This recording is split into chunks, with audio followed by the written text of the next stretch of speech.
সমাজে প্রবাদ আছে যে মানুষের বিপদ সবসময় বাইরের কোনো শক্তি বা ভাগ্যের কারণে আসে না। অনেক সময় মানুষের নিজের স্বভাব ও আচরণই তাকে প্রতিনিয়ত বিপদের মুখে ঠেলে দেয়। পৃথিবীতে এমন 3 ধরনের মানুষ আছেন যাদের জীবনে বিপদ কোনো না কোনোভাবে সবসময় লেগে থাকে। এই লেখাটি কেবল তাদের জন্য নয়, বরং আমাদের সবার জন্য একটি আত্ম উপলব্ধির মাধ্যম হতে পারে। 1.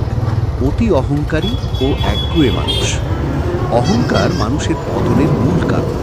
যারা মনে করেন তারা সব জানেন এবং অন্য সবার মতামতকে তুচ্ছ জ্ঞান করেন, তারা জীবনের বাঁকে বাঁকে বিপদের সম্মুখীন হন। অহংকারী মানুষ কখনো অন্যের সৎ পরামর্শ গ্রহণ করতে পারে না। তাদের এই আমি সেরা মনোভাব তাদের ভুল সিদ্ধান্ত নিতে বাধ্য করে। যখন বড় কোনো বিপদ আসে, তখন দেখা যায় তাদের পাশে দাঁড়ানোর মতো কেউ থাকে না, কারণ তাদের অতীত ব্যবহার ও দম্ভ মানুষকে তাদের থেকে দূরে সরিয়ে